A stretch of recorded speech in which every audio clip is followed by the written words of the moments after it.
Tayong mga simpleng riders, ang hinahanap natin sa motorsiklo ay syempre yung pangmasang presyo. At the same time, yung reliable ang kanyang specifications. Sa dami po ng ating na-review at nakampas ng motorsiklo, may dalawang motor po na nag-stand out sa atin na meron ng mga katangian na hinahanap natin. Ito po sila sa ating likuran.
Reminders lang mga ka-riders na hindi natin pag-aawayan itong dalawang brand na to. Alin man po ang mapili nyo motorsiklo dyan, ay sulit na po tayo. Kaya sana makatulong po sa inyo mga ka-riders ang gagawin natin pagre-review at pagkakampas itong dalawang motorsiklo na to. Unahin po muna natin dito kay Bergman Street. Bali may dalawang variant po ang Bergman Street. Ito nga pong Bergman EX at saka yung Bergman Street na standard. Pareho lang po silang 125cc. Dito po sa Bergman EX na 125, meron po siyang tatlong kulay na available. Meron po siyang Bergman Royal Bronze, Bergman Matte Black, Metallic Matte Platinum Silver. At doon naman po sa standard version ng Bergman Street 125, may available na kulay naman po na Pearl Moonstone Gray, Metallic Matte Black, Metallic Matte Burdock Red, at saka Pearl Mirage White. At dito rin po sa Click 125, meron siyang dalawang variant. Meron pong standard version at itong nasa likod po natin, ito po yung kanilang special edition. Doon po sa standard, meron pong apat na kulay na available. Ito nga pong Pearl Arctic White, Pearl Silvestris Gray, Pearl Crimson Red, Obsidian Black Metallic. At ito nga po yung kasamahan pa ng kulay nitong ating special edition. Ang kulay naman po ay Battieri Red Metallic. Ito nga po nasa tabi natin. And then Stellar Blue Metallic at yung Pearl Silvestris Gray. Okay mga ka-riders, unahin na po natin yung kanilang mga presyo.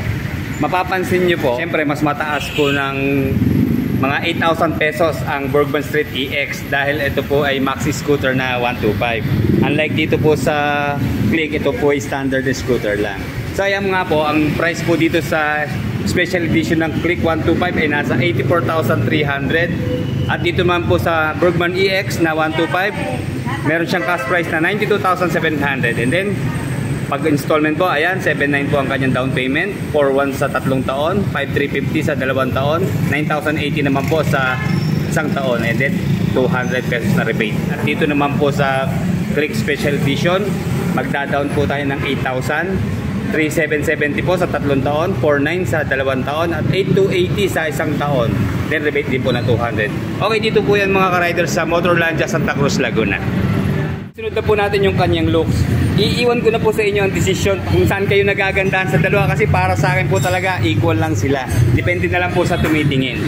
Isunod naman po natin yung lighting system ng mga motorsiklo na to. Sa lighting system po, lumalamang si Click 125 dahil naka full LED na po ang kanyang mga ilaw.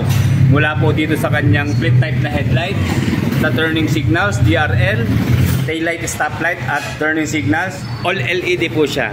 At dito naman po sa Bergman Street, bali combine po ng LED at bulb. Turning signal niya po ang bulb and then LED po sa kanyang taillights. At dito po sa headlight ng Bergman Street, full LED ang kanyang headlight. And then ito po yung kanyang DRL at naka-bulb naman po sa kanyang turning signals. And then sa wheels naman po, mapapansin nyo sa kanyang mga wheels, almost the same siya ng kulay. Naka-bronze na yung kanyang kulay. Pero dito po sa Click, matte bronze po siya. At dito naman po sa Bergman, may pagka-glossy yung kanyang mag wheels. Then, ayan, sa size po ng gulong dito sa Bergman Street, meron po siyang size na 90 by 90 by 12 dito po sa kanyang front tire. MRF po ang brand, and then syempre naka-tubeless na. At dito naman po sa Honda Click, Meron po siyang size na 90 by 80 by 14 federal tire, and then tubeless po siya. Pagdating naman po sa braking system, halos pareho po sila kasi pareho po silang naka-combi brake system. Alam niyo, malaking tulong po yung CBS. Nalasa naman po kasi wala namang ABS sa mga 125cc. So yung CBS po, sapat na yon. Alam naman natin kapag CBS, nag-share po ng preno yung likod at harap. Meron pong brake distribution na 70% na share sa likod at 30% naman po dito sa front. Okay, naka-single disc po sila pareho na meron pong single piston caliper. Ito po sa front brake. And then telescopic fork na front suspension. At pareho po sila naka-drum sa kanilang rear brake. And then single-sided shock po dito sa kanyang rear suspension. Ganon din po dito sa Honda Click. Single-sided din po siya na nasa left side. And then ayan po sa Click, nakaka-drum din po sa kanyang rear brake. Meron naman pong size na 100 by 80 by 14 dito sa rear ang Honda Click. At dito naman po sa Bergman EX. By the way, ito po yung size 12 na ang diameter ng mag wheels. Dahil alam naman natin yung unang version nito, yung standard ay size 10 lang, kaya maliit. So ito, mas lumaki siya. Kaya medyo napapayatan pa ako sa gulong niya. Sana mas bulky pa, diba? Para maging maxi scooter talaga ang dating niya. Okay, meron naman pong size dito sa rear ng Bergman EX na 100 by 80 by 12. And then pareho naman pong naka full digital ang kanilang mga instrument panel. And then isa-isahin po natin yung kanyang mga switches and button. Dito po sa Click, nandito po yung high beam, low beam sign. And then sa gitna po yung horn. Turning signals po dito sa baba. And then dito naman sa kabila, electric starter push button. At dito naman po sa Bergman EX, okay, ganun din po, kanyang high beam, low beam sign, turning signals, horn. And then dito po sa kabila yung kanyang stop and start system. So ito po yung switch na pwede tayong makasave ng gas in case na na-traffic tayo, kusa po siya magsha-shutdown kapag naka-activate po to. Then kung i-start uli natin, wala na tayong kailangang i-butonize yung switch. Isang piga lang po sa throttle, isang pihit, automatic po siya mag-i-start. At ang maganda po rito sa Bergman EX, kung maaalala nyo dun sa standard version, napaka-ingay ng kanyang starting, lumalagapak yung kanyang tunog. So dito po, meron na po siyang silent starter, kaya tahimik na po siya pag halimbawang gagamit po tayo ng push button. O alin man sa dalawa, pati yung sa kickstart, kalmado na siya mag-i-start. And then pareho po rin po sila naka-manual key sa kanya ignition system. And then meron din po siyang pocket dyan sa right side. Ganun din po dito sa Bergman. Mas malalim nga lang po dito sa Bergman. At pareho pong may takip yung kanilang mga pocket dito sa left side. Kaya kita naman natin dito sa Bergman. Oh, ayan. And then nasa loob po yung kanyang USB ready na charging port. At malalim po siya mga ka-riders. Oh. Kasya po dyan ng cellphone, mineral water, saka yung foldable na payo. Check naman natin dito sa Click. Dito naman sa Click, ayan, yun na-improve na sa kanya. Meron na siyang cover. At ayan yung kanya pong USB ready na charging port. Malalim din naman po siya mga ka-riders. So, pasok ang ating buong kamay.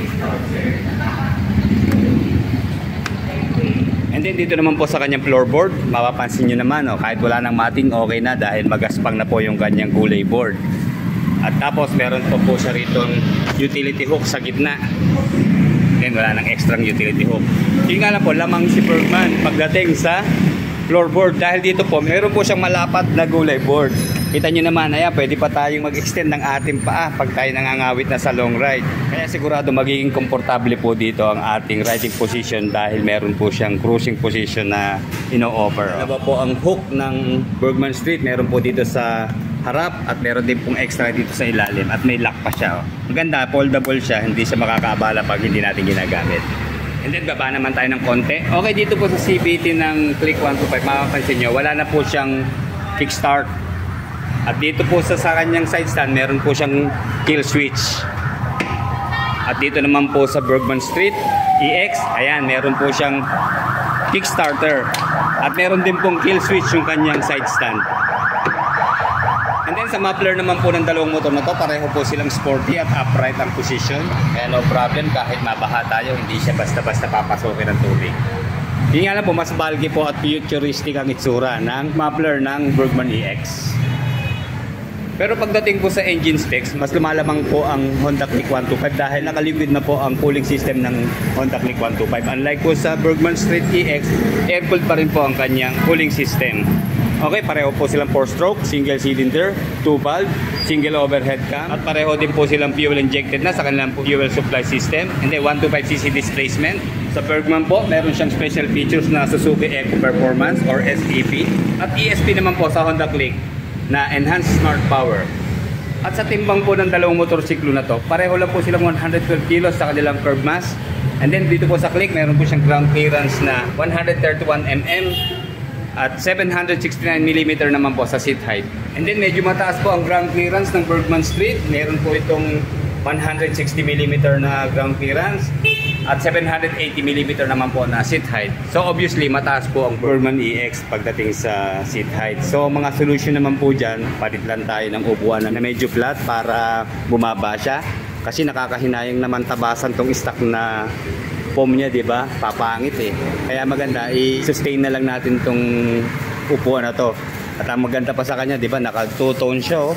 Napaka vintage or classic ng kanyang upuan na yan. Combine color po ng brown at saka black.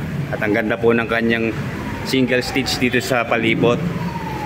Parang leather na rin siya, ang kapal. Ayan, malambot din naman po ang kanyang foam. Pero hindi ho kasing lambot ng mga ibang scooter na na-review natin. Average lang po siya. At dito naman po sa Honda Click, yung kanyang stock na upuan, check natin ha. Ito single tone lang din siya. At parang madulas po yung itsura ng kanyang seat cover, pero hindi ho yan madulas. Kakapit po yan sa pantalon natin. And then mas maganda po ang forma ng grab bar ng Honda Click, di ba? Pati kulay. Nga dito naman po sa Bergman Street, mas malapad naman yung kanyang grab bar, then glossy black. Check po natin yung kanyang U-box. Tingnan natin kung makakapag-fit po ito ng full face helmet. Tanggalin muna po natin yung laman ha. Okay, unahin natin dito sa Honda Click. Susukat po natin itong ating dinalang helmet. Medyo malaki po ito eh. Okay, pumasok po yung helmet na dala natin ha. Pero check natin kung magsasara ha. Okay, kaya po ito. Ayan, may lalapat naman po siya eh.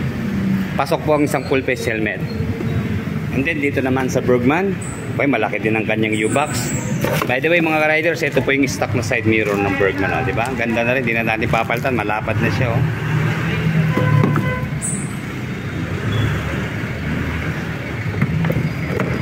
Ayun, pumasok din. Kaya lang parang hindi magsasara. Ayun lang mga riders, oh. Hindi po pwede dito sa Bergman Street EX ang full face helmet. Siguro half face helmet lang.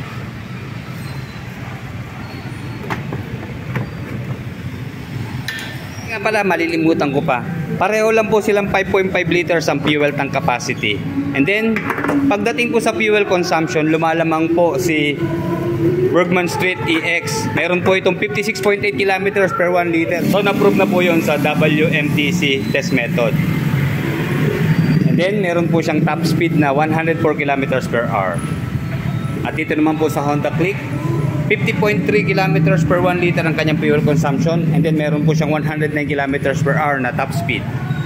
Unahin po natin ang performance nitong si Bergman Street EX 125. Meron po siyang maximum power na 8.6 horsepower at 7,000 RPM and maximum torque of 10.2 Nm at 5,000 RPM. At sa performance naman po ng Honda Click, mas malakas po ang power ng Honda Click dahil meron po siyang 11 horsepower at 8,500 RPM and maximum torque of 10.8 Nm at 5,000 RPM. Sige mga riders, hanggang dito na lamang po. Sana po nakatulong sa inyo yung ginawa natin pagka-canvas at pag-review ulit dito sa dalawang motorsiklo sa liburan natin. Okay, like, comment, and subscribe sa ating channel. Salamat po.